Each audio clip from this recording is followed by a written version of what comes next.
बिस्मिल्लाहिर्रहमानिर्रहीम अस्सलाम वालेकुम। मैं हूं सिकंदर हैदर और आप देख रहे इलेक्ट्रिकल उर्दू ट्यूटोरियल्स चैनल।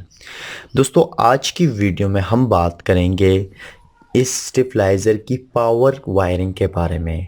इससे पहले हमने दो वीडियोस अपलोड की हुई है, जिसमें पहले हमने इस सारे पार्ट्स के बारे में जाना, उसके बाद हमने इस स्टेबलाइज़र के फार्मूले के बारे में जाना कि कितने कितने टर्न्स है, इसके कनेक्शन के बारे में। तो अगर आप लोगों ने वो वीडियो नहीं देखी तो आप उन वीडियो को ज़रूर वॉच कीजिए, नीचे डिस्क्रिप्शन में आपको लिंक मिल जाएंगे। और इस वीडियो में हम बात करेंगे इसकी पावर वायरिंग के बारे में, यानी इसकी जो कनेक्शन है वो हमने रिलीज़ के साथ कैसे करने हैं। तो हमने चार रिलीज़ यूज़ की है जो हमारे साथ वोल्टेज को रेगुलेट करने के लिए हम यूज़ करेंगे, और ये हमारे साथ आउटपुट वोल्टेज प्रोवाइड करेगी। और इन रिलीज़ को कंट्रोल करने के लिए हमने एक आईसी बेस्ड सर्किट यूज़ किया है, ठीक है। लेकिन इसके बारे में हम बाद में बात करेंगे। इस वीडियो में हम इसकी पावर वायरिंग के बारे में बात करेंगे। ये जो रिली है ये हमारे साथ 12 वोल्ट पे ऑपरेट होती है, 12 वोल्ट डीसी पर। और इस रिली में हमारे साथ 5 पॉइंट्स होते हैं, दो हमारे कॉइल के पॉइंट्स होते हैं, ठीक है। ये एक यहाँ पर और एक यहाँ पर, ठीक है।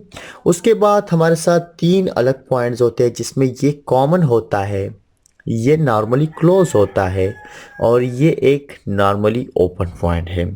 नॉर्मली क्लोज का मतलब ये है कि नॉर्मल हालत में ये कॉमन के साथ कनेक्शन में होगा, इसके साथ इसका राब्ता होगा, ठीक है।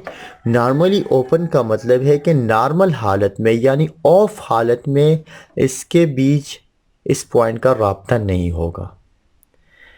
अगर हम इसको ऑफ रेड करते हैं तो ये हमारे साथ नॉर्मली ओपन को आपस में मिला देता है।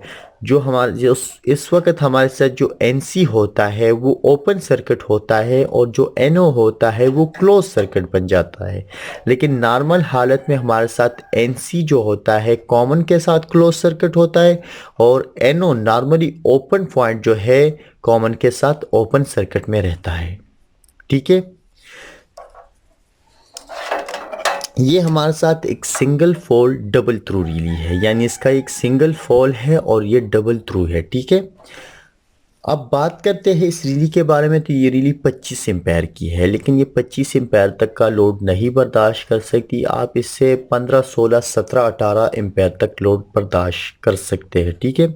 लेकिन सबसे मेन चीज़ ये है कि ये डिफरेंट क्वालिटीज़ में आती है। अगर आप अच्छी क्वालिटी खरीदते हो तो वो भी आपके लिए एक खासा लोड बर्दाश्त कर सकती है। आपने करना क्या है कि चार रिलीज लेनी है। हमारे साथ पॉइंट्स कितने हैं, ये 220 के लिए है, उसके बाद ये 30 वोल्ट, 35, 40 और 45, ठीक है। तो ये हमारे साथ पहला पॉइंट है। आपने करना क्या है कि ये जो पहला पॉइंट है, ठीक है, ये हमारे साथ स्टेबलाइजर का 0 पॉइंट है, और ये हमारे साथ लास्ट पॉइंट है, ठीक है। आउटपुट वोल्टेज जो निकलेगी वो इस पॉइंट से निकलेगी, यानी ये जो पॉइंट आपको नज़र आ रहा है यहाँ से निकलेगी। आपने इनपुट वोल्टेज एक यहाँ पर प्रोवाइड करनी है और एक यहाँ पर, ठीक है, इस पॉइंट पर। तो एक पॉइंट कनेक्शन तो यहाँ पर कनेक्ट हो गया, ठीक है। उसके बाद आपने करना क्या है कि इनपुट सप्लाई आपने इस पॉइंट पर प्रोवाइड करनी है, ठीक है। अब आते हैं हमारे साथ जो स्टेबलाइजर का पहला पॉइंट है वो इस रिली की एनसी पॉइंट पर कनेक्ट होगा, ठीक है, एनसी पॉइंट पर। स्टेबलाइजर का जो दूसरा पॉइंट है वो दूसरे रिली की एनओ पॉइंट पर कनेक्ट होगा, और यही से एक कनेक्शन होगा यहाँ दूसरे एनओ पॉइंट पर, ठीक है। यानी इस रिली का नॉर्मली ओपन पॉइंट इस रिली की नॉर्मली ओपन पॉइंट के साथ कनेक्ट होगा, एक राब्ता है, आप देख सकते हैं ये कनेक्शन हुआ है। उसके बाद आपने करना क्या है कि जो तीसरा पॉइंट है वो दूसरी रिली की नॉर्मली क्लोज के साथ कनेक्ट होगा, ठीक है, ये तीसरा पॉइंट है, ठीक है। और फिर यहाँ इस कॉमन पॉइंट से आपने कनेक्शन लेना है, और ये कनेक्शन जाएगा हमारे साथ इस तीसरी रिली की नॉर्मली ओपन पॉइंट पर, ठीक है। इस रिली का नॉर्मली क्लोज जो होगा उसके साथ इस स्टेबलाइज़र का चौथा पॉइंट कनेक्ट होगा। ये हमारे साथ 220, ये 30 वोल्ट, उसके बाद ये 35 और ये 40 वोल्ट का पॉइंट है, ठीक है। तो यहाँ पर कनेक्ट होगा। सेम उसी तरीके से हमारे इस रिली का जो कॉमन पॉइंट से कनेक्शन होगा वो जाएगा चौथी रिली की नॉर्मली ओपन पॉइंट पर, ठीक है। और यहाँ हमारे साथ स्टेबलाइज़र का जो पांचवा पॉइंट है 45 वोल्ट का, वो इस रिली की एनसी के साथ कनेक्ट हो जाएगा और इस वाले कॉमन पॉइंट से आपको आउटपुट वोल्टेज मिलेगी, ठीक है। अब बात करते हैं कि काम कैसे करेगा। हमारे साथ प्राइमरी साइड पर ये सप्लाई जाएगी, ठीक है। हमारे वोल्टेज जो है वो कम है, तो हमारे साथ ये वोल्टेज कम होने की सूरत में ये यहाँ पर पॉइंट होगी।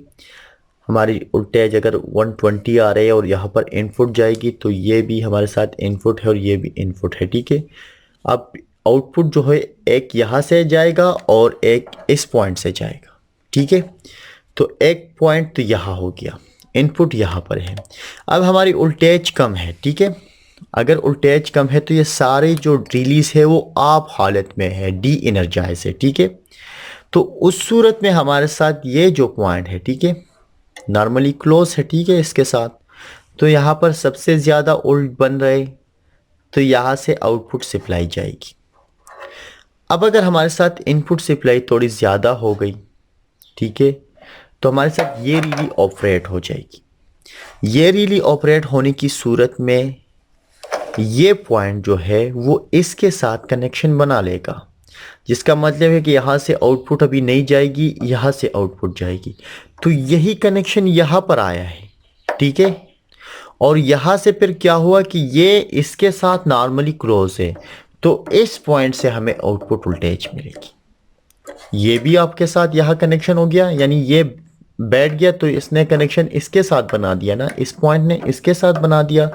तो यहाँ पर ये रिली ऑफ हालत में है, तो यहाँ से आउटपुट सप्लाई जाएगी, ठीक है। उसके बाद अगर वोल्टेज पीछे से और भी ज़्यादा आ जाए, तो तब क्या होगा कि यहाँ पर ज़्यादा वोल्ट बन रहे, हमें रिक्वायरमेंट्स है 220 का, तो 220 अभी यहाँ पर बन रहा है, तो ये रिली भी ऑपरेट हो जाएगी, ये भी नीचे बैठ जाएगी। तो क्या होता है कि यहाँ से कनेक्शन यहाँ पर पहुँच गया और यहाँ से यहाँ पहुँच गया, यहाँ से यहाँ पहुँचने के बाद इस पॉइंट पर पहुँच गया। अब इस पॉइंट से होकर ये इस पॉइंट पर आ गया, ठीक है, ठीक है। आप देख सकते हैं इस पॉइंट से यहाँ पर आ गया, तो ये पॉइंट यहाँ पर है। तो आउटपुट वोल्टेज जो है वो इस तीसरे पॉइंट से जा रही है, 220 आपसे यहाँ से जा रही है, क्योंकि ये दोनों रिलीज तो ऑलरेडी बैठ चुकी है। ये रिली जो है ये भी ऑफ हालत में है, तो यहाँ से आउटपुट मिलेगी, सॉरी यहाँ से, ठीक है। अब अगर वोल्टेज थोड़े और भी ज़्यादा हो जाए, तो फिर ये रिली भी आपके साथ बैठ जाएगी। अब ये तीनों रिलीज ऑन हालत में है, तो वोल्टेज जो है वो इस यहाँ से जाएगी, ठीक है। आउटपुट वोल्टेज यहाँ से जाएगी।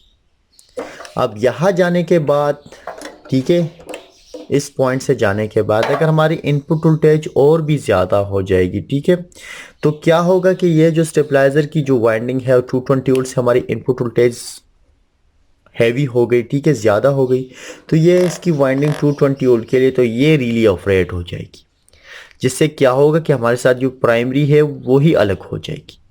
हमारी प्राइमरी पहले 220 वोल्ट के लिए जा रही थी, अभी ये हमारे साथ 250 वोल्ट के लिए जा रही है। तो आपको अगर 230 वोल्ट मिल रहे हैं, तो आपकी जो अपनी आउटपुट इनपुट वोल्टेज है वो आपको आउटपुट में मिलेगी, ठीक है। और हमारा जो कॉइल है वो भी गर्म नहीं होगा, ख़राब नहीं होगा, क्योंकि ये रिली भी ऑपरेट हो जाएगी। तो हमारी जो इनपुट सोर्स है यहाँ से ये शिफ्ट हो जाएगी यहाँ पर, ठीक है, और यहाँ से यहाँ और यहाँ से फिर इस कॉइल में। लेकिन ये सारी रिलीज ऑपरेट है, तो हमारी जो इनपुट सप्लाई है वो हमें आउटपुट में डायरेक्टली मिल रही है, यानी इस कॉइल का कोई भी काम नहीं है। लेकिन अगर हमारे साथ इनपुट सप्लाई कम होती है, तो ये रील दोबारा से डी एनर्जाइज हो जाएगी और ये स्टेबलाइजर जो है वो दोबारा से काम में आएगा, ठीक है। अब इन रिलीज को कंट्रोल कहाँ से किया जाता है? इस वाले सर्किट से किया जाता है, ठीक है। इस सर्किट से कैसे किया जाता है नेक्स्ट वीडियो में हम बात करेंगे इस पर, ठीक है।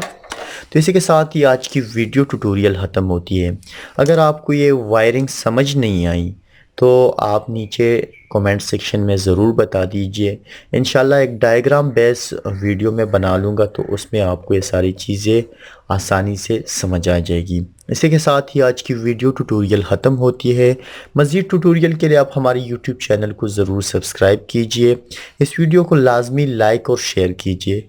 अल्लाह हाफ़िज़।